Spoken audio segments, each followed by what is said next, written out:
Olá, pessoal, tudo bem? Para a aula de hoje, eu preparei uma revisão sobre a introdução à Revolução Francesa, que foi exatamente o momento em que nós paramos aí antes da nossa breve férias. Espero que esteja tudo bem com vocês. Vamos retomar o nosso conteúdo. Nesta aula de hoje, nós vamos falar sobre a crise do antigo regime na França, a convocação da Assembleia dos Estados Gerais e a queda da Bastilha. A importância da Revolução Francesa. Sem sombra de dúvidas, a Revolução Francesa é um dos acontecimentos mais importantes da história. Esta revolução vai servir de modelo a ser seguido por várias nações do mundo. É a origem da cultura política moderna, direita, centro, esquerda. Quem são as pessoas de direita? Quem são as pessoas de centro? O que significa ser de esquerda? Todos esses conceitos foram criados, idealizados a partir da Revolução Francesa. Ela é também um marco entre o fim da Idade Moderna e o início da Era Contemporânea. A França pré-revolucionária era o país mais populoso da Europa na época, contava com 25 milhões de habitantes, onde a sociedade era estamental, ou seja, dividida em ordens ou estados. No caso da França, primeiro estado, segundo estado e terceiro estado. Nós vamos entender essa divisão um pouquinho melhor num slide mais para frente. A França era um país rural. De cada 100 franceses, pelo menos 85 viviam no campo e era repleta de desigualdades sociais. 97% da população pagava altíssimos impostos que sustentavam o luxo da nobreza, festas, roupas, joias, palácios luxuosos.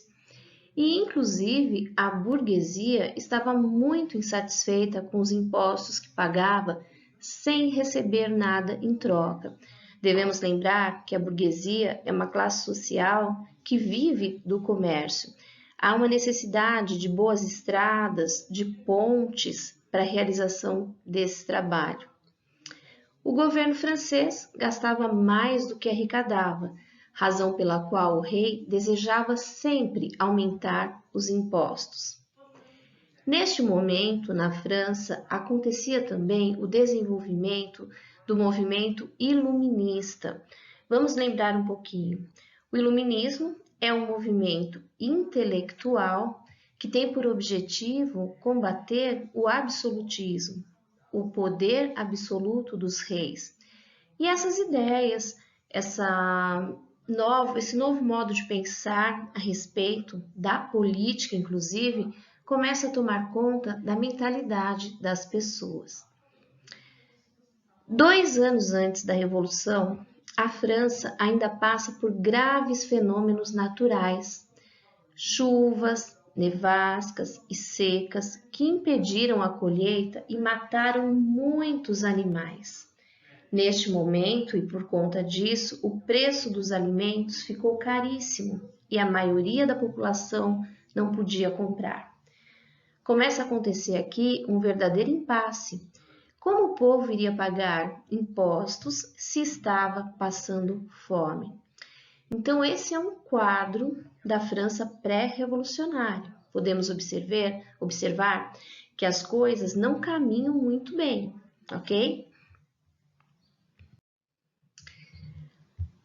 Ainda na França pré-revolucionária, vamos apresentar a sociedade.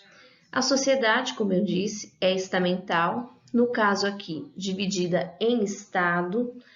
Observem na pirâmide o rei no topo da pirâmide. Logo abaixo a gente tem o primeiro estado, que é formado pelo clero, com cerca de 120 mil pessoas. Imaginem também, 120 mil membros da igreja, é um número grande para a época. Logo abaixo nós temos aqui o segundo estado, que é composto pela nobreza, com cerca de 350 mil pessoas. E o terceiro estado? O terceiro estado eu costumo até chamar de povão, aparece muito assim em algumas apresentações. É formado pela burguesia e o povo e composto por mais de 24 milhões de pessoas. Observem aqui. Primeiro e segundo estados têm privilégios tributários, ou seja, não pagam impostos. Eles não pagam nenhum tipo de imposto.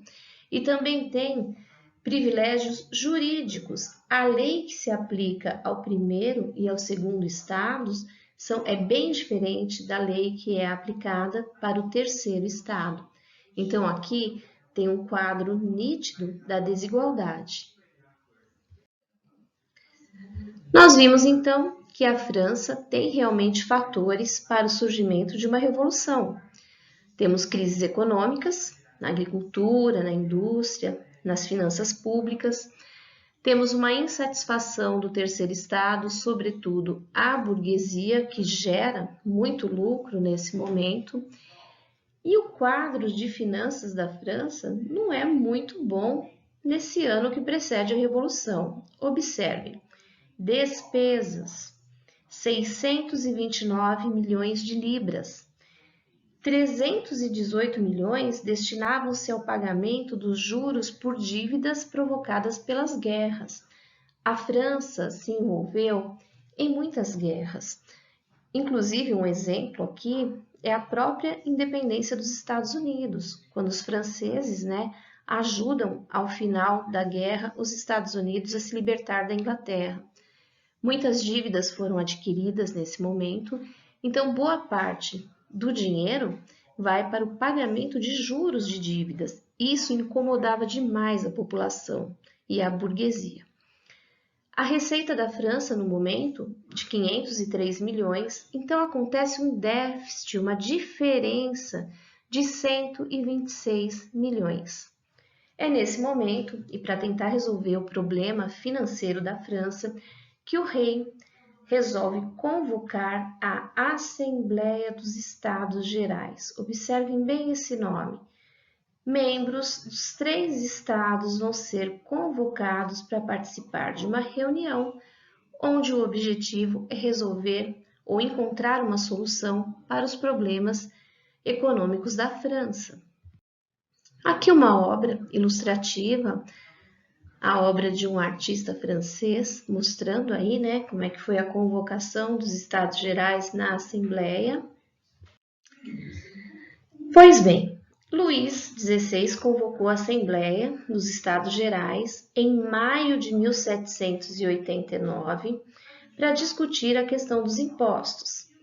A Assembleia era constituída por deputados escolhidos para representar separadamente o clero, a nobreza e o restante da população, que é o terceiro estado. Mas observem aqui, para cada ordem valia apenas um voto, ou seja, os votos não eram individuais, não eram pela quantidade de pessoas representadas, era apenas um voto por estado. E é óbvio, como o clero e a nobreza tinham interesses semelhantes, eles votavam juntos, garantindo sempre o resultado a seu favor. Toda votação acabava sempre com o mesmo resultado, 2-1. Os deputados do clero e da nobreza recusavam-se a alterar o sistema de votação, instalando-se sempre um impasse. Neste momento, os deputados representantes do terceiro estado decidiram criar uma outra assembleia, já que representavam 97% da população. Queriam definitivamente a elaboração de uma constituição para a França. Os deputados do terceiro estado, liderados pela burguesia, ocupam uma sala do Palácio de Versalhes, uma sala que era destinada a jogos da nobreza, e decidiram que iam permanecer nessa sala e resistir às pressões até que pudessem elaborar uma constituição para a França. O episódio tornou-se conhecido como o juramento do jogo da Pela. Pessoal, então eu acredito que deu para a gente retomar um pouquinho aí do conteúdo, exatamente onde a gente parou. Paramos na queda da Bastilha. Inclusive, eu solicitei um trabalho para vocês sobre a queda da Bastilha. Algumas pessoas ainda não enviaram esse trabalho no meu e-mail. Retomem as atividades, observem aquelas que vocês não entregaram.